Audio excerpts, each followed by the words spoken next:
So some people may have heard this before when I did the early bird session in the autumn or late summer last year. What I'm going to do is I'm going to do a bit of a recap quite quickly on those bits. So for anybody who wasn't there, they get a sense of what it was. I won't go into quite the detail at the start, and then I'll provide an update because that was several months ago, and there's plenty of things that have happened since then. But then the essence of what I spoke about, I do a comparison of, we've seen something like this in the past, this phenomenon that we're going through at the moment, and I'm gonna draw on that again. So there'll be a bit of revision, and then the final piece, the emphasis of what this is all about will be the same as well. So let's make a start there. So 2.0, just a little bit of a weak digital joke there to say that this is the next version on. This all started, I started thinking about this just over 2 years ago now. Cambridge Analytica, without going into all the details about what this was the first time that there'd been a major concern about how our users' data was being used online and within social media. That's just over 2 years ago now, and as a result of it, you can see Mark Zuckerberg in the Guardian story on the right-hand side actually had to face a congressional hearing in the US, and they were fined. In terms of money, $500,000 is absolutely nothing as far as Facebook are concerned. But this was the first time, although there'd been a lot of disquiet before this point, it was mainly amongst people people in the know, and it wasn't really hitting the sort of public sphere. Cambridge Analytica changed all that 2 years ago. So what I started thinking about, my background, so I run a consultancy called Oppidium. We focus on digital, and particularly around digital PR, social media, planning and strategy. And it made me think, is this a game changer? What's going on? And when you start with that question, rather than just look for evidence that supports that thought process, I thought I'd go and have a look at different places and spaces. So I looked at, what were the news headlines saying? What were some of the key commentators who were very sort of looking at these issues on a regular basis? What are they saying? What the industry insiders saying? That's always crucial.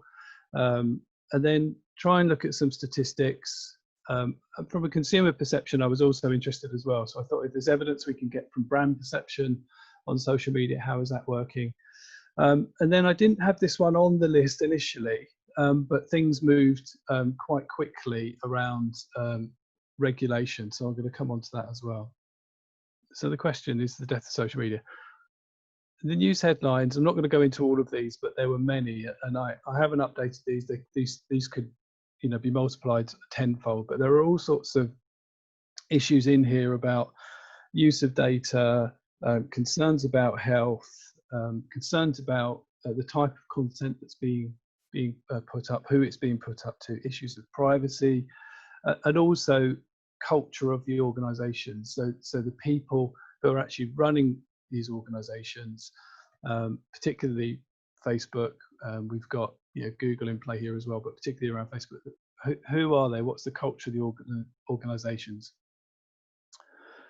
So commentators, there's a number of specialist journalists who, there's Kara Swisher, there's a story from her. She is sort of really the top tech social media commentator among journalists in the States, but numerous TED Talks, people like Alan Rusbridger, former editor of The Guardian, and then various children's charities as well, and then right through to the likes of Mintel, who are really just market research, and they're just giving a sense of, they give predictions on how they think the future is going based on all the evidence and market research they've been doing in the past. And the global consumer trends, they published this in 2018. Their prediction was social isolation. So looking at a number of different commentators, what are they saying? Quite a lot of bad news in there as well. Look at the insiders. These are people who've either worked in directly for these companies or very close to them. And I'm not going to go into a lot of details here. There's a gentleman on the left-hand side there, Jaron Lanier. He wrote a book called 10 Arguments for Deleting Your Social Media Accounts. right now, and that was pretty much based on data, misuse of data, and tracking, right through to the guy you can see top right. You may recognise, some of you may recognise him. He's Tim Berners-Lee, and he's actually the person who invented the web. So there were all sorts of industry insiders, people who'd spoken. Sean Parker, former Facebook president, and he was actually quoted that they're actually designing their social media platforms to be as addictive as possible. That wasn't by accident. That wasn't a byproduct of the design. That was a specific design approach that Facebook particularly had. And statistics as well. So this is always, you can always find statistics sometimes to prove whatever point you want to make. But it was interesting that there were simultaneously less people visiting or appearing to visit places like Facebook for a period of time, particularly amongst the younger age group. And at the time that I was pulling this together last year, that the share price had taken a bit of a hit as well. So as far as the market was concerned, they were wondering, the markets were wondering whether Facebook had its day. So let's just have a look at some of the statistics. I mentioned about brand as well, and this is really about consumer perception. And there was a couple of areas that I looked at. One was around brand relevance. The Profit do the brand relevance index, and they do that annually. Their more recent one is out now as well. But the thing that really struck me about this, when I first looked at it, I expected Facebook to, I was thinking, oh, where in the top 10, top 20 of Facebook going to be on this, for instance? I was quite surprised that for all the people, this is UK specific, of all the people that were asked which brands are relevant to your life, none of them had Facebook in the top 50. Now, there are Facebook-owned companies in there, but Facebook themselves weren't. And as you can see on the right, they've actually down at number 143, and they'd slipped down several places. So that was just trying to look at some other evidence as well. And then regulators, and I said initially I hadn't been thinking about them. I was thinking more about consumer behaviour. I was thinking about numbers and even the sort of the capitalisation of the companies to see how successful they were or whether they'd taken a hit. But if there's going to be a change around this, it is probably going to be from regulators that the change is going to occur. And that's not to say it's going to be a done deal. And when I talked about this back in August, September time last year, there was a sense that this might be happening, but actually we're seeing more examples of it. And there's two people in particular that are worth knowing, and that's Margarita Vestager in the European Union, because she particularly thinks that the tech companies are too large and wants to regulate them to the point of them being broken up to allow more competition, but also the issue of how much tax they pay, and that needing to be addressed. So she's someone, if you're interested in this from a regulatory standpoint, she's someone I'd really recommend following, and that's very much part of her portfolio within the EU. But the other person is Elizabeth Warren in the States, and this is the lady you can see on the left-hand side with the blue coat on. Now, at the time, she was a presidential candidate, or rather, she was going through the Democratic primary system, whereby the Democratic Party are voting for the person that's going to run for president in the general election in the States this year. Now, Elizabeth Warren was the first of the primary candidates to really make this a key part of her campaign, which was she thinks they're too big, the tech companies are too big, they have too much power, lack of accountability, and they need to be regulated. Although she's not become the nominee, I'll come back to her. She affected the campaign to the extent that the other candidates began talking about it as well. So let me give you an update. First one I wanted to think about was, well, what about the actual revenue? Because, and I've come back to Facebook here because they are the dominant player in this area, and if there are trends emerging, then Facebook are likely to be the ones showing them. So their advertising revenue, you can see that's a really steep, going back to 2012, there's a really steep climb in revenue. And you can see just at the right hand side of the graph, right, you can see there was a dip, which when we were looking at this last year, we were closer to that than we are now, and that was partly there was a sense the market was anticipating an economic downturn at the time, but more to the point, more and more issues were coming out about data breaches and safety of data, and there was a consideration of have Facebook lost the plot. It's interesting to see that the advertising revenue went down at that time, but as you can also see, by the end of 2019, it recovered, and it's still going up now. On the right hand side, this was literally a screenshot I took this morning when the Nasdaq shut yesterday. It shuts at about 4 a.m. our time. So the Nasdaq shut, and you can see there similarly in 2020, and also if you look back at 2019, the share price for Facebook has dropped twice, and that's the market not sure about what's happening. Are Facebook in a bad place? But you can see that as the Nasdaq shut yesterday, it was pretty much close to as high as it's ever been in terms of share price. So there's a great deal of resilience there. But I think what it also shows is that where there are issues that make it into the press, it has a significant impact on share price and also advertising income as well. So that's just a bit of an update. So when it comes to actual numbers as well, we can see here, this one is from SimilarWeb and takes us up to the end of 2019. We can see here in terms of actual numbers, monthly traffic to top social networks in the United States, and this is a combination of desktop and mobile. YouTube now has more visitor numbers on a monthly basis than Facebook does, but as you can see, they are significantly much higher than all the other networks there as well. And if you can see, let's say bye Tumblr, hello YouTube is the headline for this. So Tumblr have pretty much sort of dropped off at the bottom there, and you can see sort of relative numbers.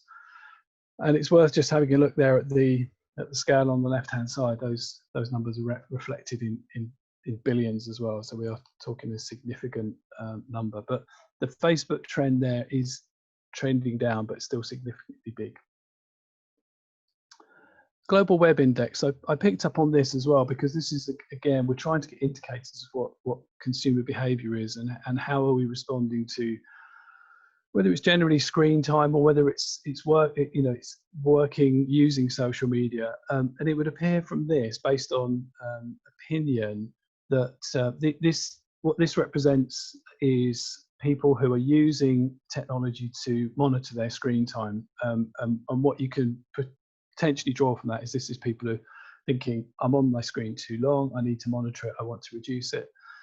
So if that is the case, you can see with all the different age groups there, with from the baby boomers, Generation X, millennials, Generation Z, or Z as they would say in the States, there's been an increase in this, and as you move to the younger age group, from the baby boomers up to Generation Z, more of them seem to be more aware of this as an issue, which is quite interesting. So in some ways it suggests a more sophisticated understanding of social media or screen time. I don't want to draw too much of that, but these are all interesting indicators. And this is another one also by Global Web Index, looking at the four demographic age groups again, and this is about network behaviors. And I think this one's really interesting because we've seen the numbers are still really high on social media, but is it changing? And what we're seeing there from all of the age groups, from Generation Z through to the baby boomers, if you look at the grey at the bottom two scales for each of these groups, why across all generations social media use is more purpose driven and less about networking and sharing personal details. When you see the reason for being on social media because of my friends, or to stay in touch with my friends, or because a lot of my friends are on them, those have all decreased by quite a large amount. And so I think that suggests that there is a weariness about just connecting up with people, and therefore the way it's being used and the way people are seeking to engage on it is changing. So the numbers per se might be the same. We might still be seeing this very, very high numbers of people on social media, but the awareness of issues around it are are growing, and therefore consumer behavior appears to be changing as well. Sometimes it's interesting to see, when people write books, they have to think of the book, they have to pitch the idea, they have to get the publishing deal, then they have to write the book. So in some respects, books are really an interesting indicator on whether something's an issue or not. And if it's just a flash in the pan, it's very hard to sort of pitch a book and then get it published and written and published and still have it relevant to make sales. And I think the fact that we're seeing the two books on the left-hand side, Bad Blood and The Four, these were two books that were written 2018, I believe they came out. But basically, these were two that were talking about startups in Silicon Valley. And one of them was about, Bad Blood's about a biotech firm, and really about the bubble, how you can gain a tremendous amount of investment into a startup idea that actually has nothing behind it whatsoever. And Scott Galloway, who's another interesting commentator, academic, and entrepreneur, he's worth following and listening to. He's written a book called The Four, and he set out writing this book to sort of talk about how great these organizations were. And it was only after investigation he realized actually there's a lot of concern there. So this became a real sort of a milestone around this particular book. And then recently this year, we've got the Facebook Inside Story by Stephen Levy, really taking apart from the inside a lot of the issues and concerns that there are around Facebook that are quite significant. And then a book that I believe is probably the most significant book that's been written in recent years, and it is very often referred to, and this is The Age of Surveillance Capitalism by Shoshana Zuboff. Now, she's an academic in the States, and it was really interesting to hear Perry talk earlier when he was talking about the various stages he was talking about tribe and then industrial and institutions, etc.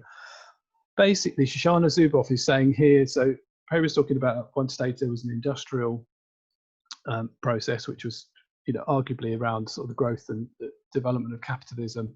And then he showed that where we are now is wholeness. And what Shoshana Zuboff is saying is really where we are at the moment is there's a clash between those two cultures. We have a culture and an economic system which drives growth at all costs, and then it's up against a sense of wholeness, as we as individuals consider ourselves to be very important, that we need to be listened to, and what she's explaining is how these two things have come together, and because of one leading to the other, it's a very readable book, but it's quite deep and thoughtful. And really, off the back of this, we've got a lot of the issues that we're facing today, of which hopefully it will come a bit clearer as we move on. But that's a person I'd really recommend either reading the book or look her up on YouTube for the various interviews that she's done. And we can't not talk about the Internet Research Agency in Russia, because there are what are called bad actors in play as well. So it's not just about how companies in the States and big companies in the States are trying to make money, are trying to sell as much advertising as possible based on knowing all about us by how we act and online.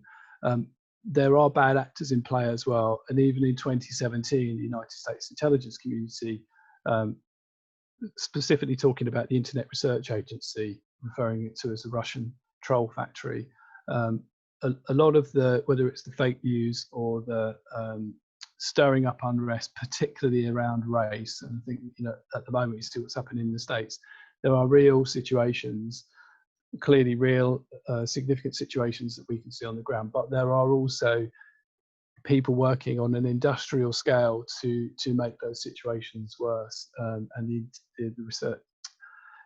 Internet Research Agency are clearly behind this, but they're not the only one. But they've got links right to the top of Russia with Vladimir Putin, and close to the military and intelligence agencies in Russia.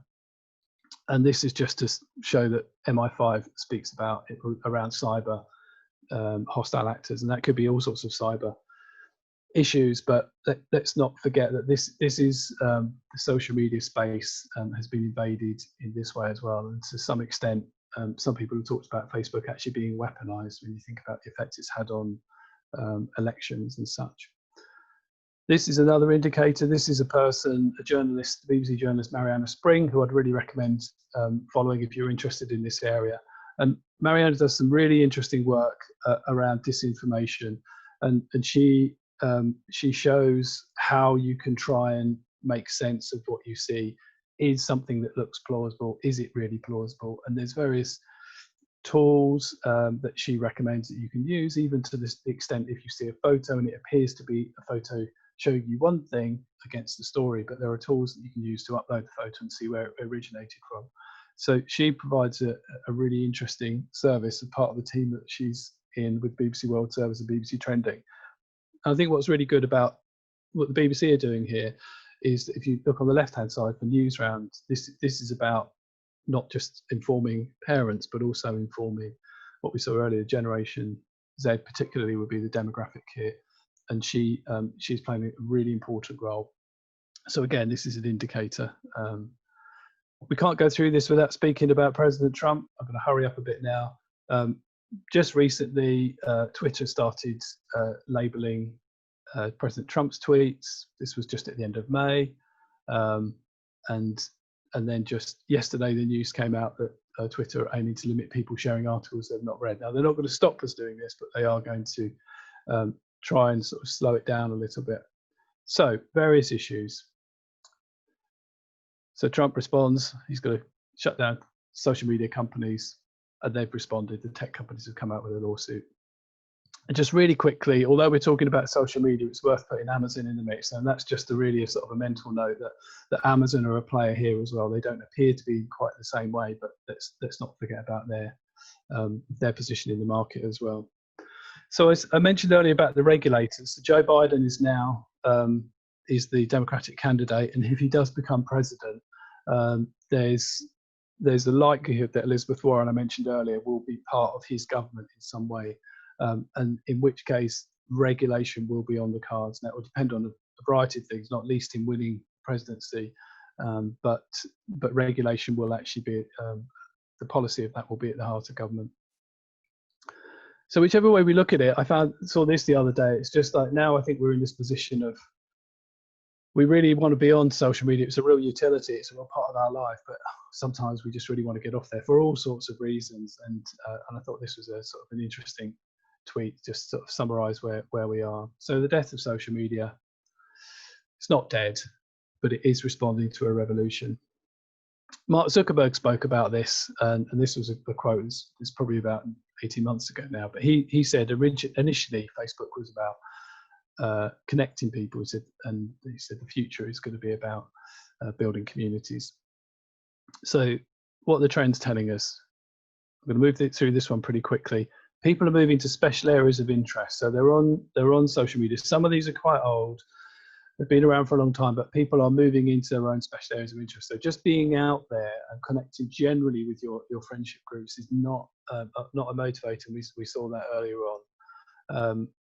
And the other thing people are doing, they're paying. And this is really significant, because I think the moment people put a value on paying for content, paying for access, that's a real indicator that people want change. The idea of the free lunch has moved on, and we actually want to pay because it sort of moves us potentially moves it into a safer place. So the prediction will be that we'll start to see subscription services around areas of social media, and this is just sort of showing the same things. Now, very quickly, we've been here before, and what I want to do is just talk about the medieval marketplace, and this is really similar to sort of how social media has been. Everybody in the same place doing the same thing. It's a bit noisy and raucous.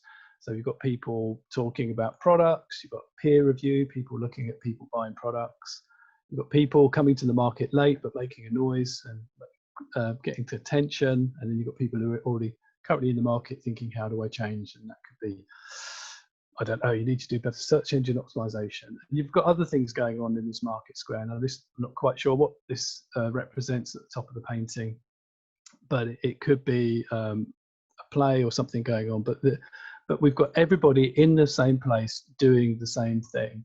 And that's for various reasons at that particular point in history in Europe.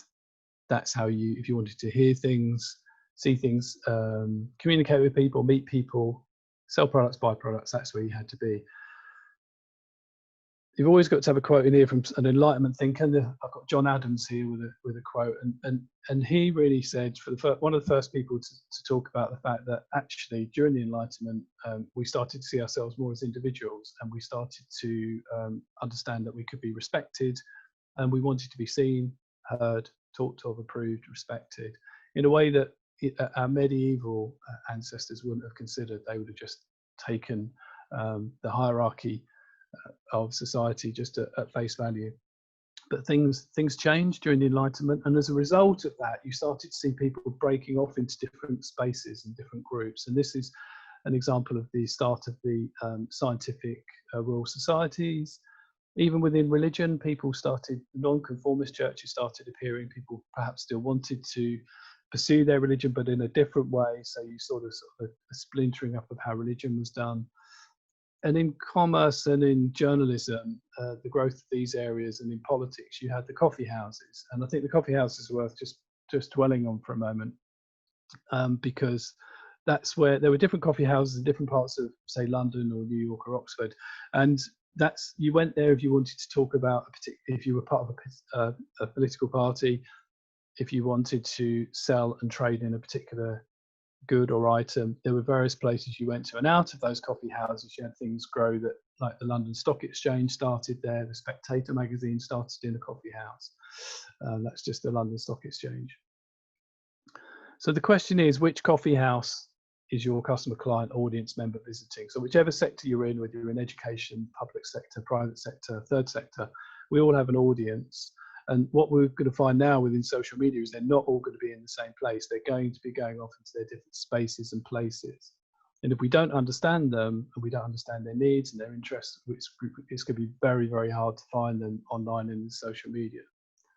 So just to finish with just some tips here. First of all, be interested in what they're interested in. So if you know that they're interested in a particular thing, go and find, there's so many sources of information, whether it's market research, publicly available information from the likes of Gartner. The BBC is always a great source. There are many, the likes of Piston Heads. There are always forums of people speaking about various things, discussing various things. Mumsnet's a really good example of this. You can always cross-reference. So say, for instance, Piston Heads as an example, you could always cross-reference what's going on, what's being spoken about there versus what's the RAC talking about. And then there are all sorts of other spaces and places that people are meeting in. If you want to see what's trending by way of words, look at Google Trends, and that can give you a hint of what's been discussed and out there. Places like Goodreads, numerous examples here. There's freely available information from the likes of Deloitte as well. So, and if you're not sure, talk to them, have conversations. They don't have to be formal focus groups, but have conversations, have structured conversations with a variety of people, find out what they're interested and where they're going. And I won't go through this in any detail because I'd like to finish now, but this is just a guide to how to do focus groups. So it's going to be there and available afterwards as well. So thank you very much. Just wanted to finish up there, and hope there's a bit of time for questions still, Richard. Yeah, that's great, Ken. That's really good. Some really positive comments in the chat about that presentation. On Twitter as well, some really good engagement. People who were listening to that are posting some really, really good stuff on there. So we've got a few questions that have come through. I shall bring that up. Another good one from Stephen McCarthy. How do you suggest we educate the users as to what are the positives and negatives of using social media? It's hard to know. It'd be interesting to know the context of the organisation the person's asking that from. I think it's very difficult because of the vast numbers of people involved in it. It's really difficult to do that. So yeah, it'd be good to know the context. Do you know the organisation, Richard, the person's from, or the sector? Yeah, I do. Stephen was my old boss. Okay. He's retired now, so Okay. He'll be looking at it from that point of view. He's not working at an organisation. Okay. Well, I think we have to flip it. I think this is about knowing what users are already doing. and where are they already? And I think the genie's out of the bottle with that. But it would appear to be that user behavior is changing anyway. That's what seems to be happening. So I think it's very difficult for us to educate users. I think the key question now is, and it goes back to that John Adams quote, that we all, our consideration of who we are is so high now that actually we're not prepared to look or consider anything that doesn't really speak to us directly. So I'd flip that around and say all organisations need to be really aware. I'm not saying we need to appeal to narcissism, but what we do need to do is just be much more aware of what motivates people to be interested, and that's the starting point. So sorry if I've ducked that question. No, that's fine. Yeah, loads of positive chat about the presentation, Ken. Lots of people liking it, so that's great. Another question from Martin Steers. I'm guessing this is Martin from NLive Radio. You'll be working with Martin soon, won't you, Ken, with your new radio show, Digital Northampton. We'll mention that later. Martin asks, what do you think about the different moves by Facebook and Twitter in terms of fact-checking and engaging with political campaigns, e.g. Twitter flagging Trump tweets? Yeah, well, they're taking different attitudes on it, different approaches. It's purely pragmatic. So Twitter are going to lose advertising revenue because people are leaving the platform, and you can see their numbers relatively are low. So what they're trying to do is they're trying to clean up their act, and I think they're also realising that when they've seen, this is just purely my opinion, but the latest opinion polls on President Trump are that even amongst his supporter base, his core supporter base, he's starting to lose traction. And so I cynically am thinking that they're thinking about their advertising base, and actually it plays quite well now. If they flag up President Trump, they knew that he would respond, and he did, and it made the news all over the world. And so I think they're doing that to try and save themselves. The thing with Facebook is that they're owned by a single person. Effectively, there's two classes of shares without getting into the detail. So although there are various shareholders and there's a board, Mark Zuckerberg owns Facebook. Everything that Facebook does is down to one person. And they're so far ahead of the game. They've got so much money, they don't care. And I thought there was the interesting quote, again, going back to Perry's session, was something about technologists who don't understand the world.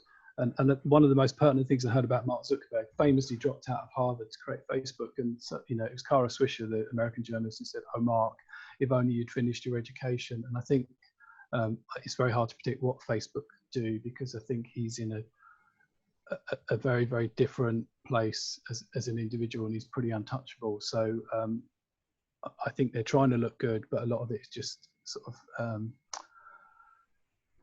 it's just PR. Actually, I could go into that in a lot more detail, but that's I think. So the two are different. Facebook are trying to make themselves look better, but really it's down to what Mark Zuckerberg wants to do. Twitter have to do this, otherwise they're going to lose advertising revenue. Okay, thank you. We've got a question from Tasneem Mia. I hope I've pronounced that correctly. How do you think influencer marketing will respond to the death of social media? Well, I think that's a really good question, because if people are looking on social media for products and they're not necessarily looking to their friends, the fact is, I think we're all realizing now that sort of Aunt Jemima and Uncle Jimmy, we may be close to them on social media, but when they start really sounding off about a subject, they don't really necessarily know all about it. And that's why I think influencers are going to play a bigger and bigger role. And by that, I don't necessarily, I think we can automatically think of influencers as being some sort of quite sort of trendy, youngish people. It doesn't necessarily need to be in that category. It could be like, I think it's Robert Llewellyn who does his own channel on YouTube about electric vehicles, and he's a really big influencer about that. I think influencers are going to grow because what we see through social media, what we like about social media, is we feel that we know people, we feel that we're getting close to them. So I think influencers are really important, but it doesn't mean the sort of perfect teeth, tanned young people necessarily. It means people who are credible, and that's a really good question, because they will enable you to have access to certain groups. So you will have influencers in all your communities and all your target user groups, but don't just necessarily think about the sort of the cool people lifestyle influencers on YouTube. Okay, thank you. We've got a question from Hannah Brady from the Brady Creative. I messaged Hannah on LinkedIn and gave her the link to this date, so she's obviously booked onto it. So that's fantastic. Hannah asks, "Hi Ken, the title of the talk is The Death of Social Media. You focus predominantly on poor activity from Facebook, but despite negative behaviour online from Facebook and others, global statistics show a 9% increase in active social media users, which would indicate the opposite of its demise. What are your thoughts across the board for social media, and are you suggesting user numbers will have declined this time next year?" Yeah, it's a great question. So the title has a question mark on it, and that's my get out of jail card. So is it the death of social media? And there's no doubting that the negative press and disquiet about social media is significant. And I'll come back to the fact that the regulators want to act. So one of the big things, I think one of the biggest drivers that will enable regulation to take place in the States is that the innovation is being squashed. So the reason for regulation is to ensure that competition continues. And Scott Galloway makes a really interesting point to say that there are more patents that were posted and more innovation happening in the States and California in the 1970s than there are today. So the big argument is actually not necessarily about health and well-being, although I think they're significant. The big argument that will move things in the States is they are squashing innovation. And so it's not that, it's a bit like we sometimes talk about the death of the high street, and yet we're not talking about the death of retail, or we're not talking about the death of people buying things. And I think it's just in that sense, I think we're going to move from, we used to think that sort of public engagement and interaction happened in the market square, like the medieval, the parallel. Social interaction still happens, but it doesn't happen in the way it used to do. So I'm using death of social media as a sort of a catch-all, and I think what we are seeing is a sophistication. We're going from what social media was at the start, and now it's also been talked about the splinternet. There's the techlash. There's all these sort of phrases around.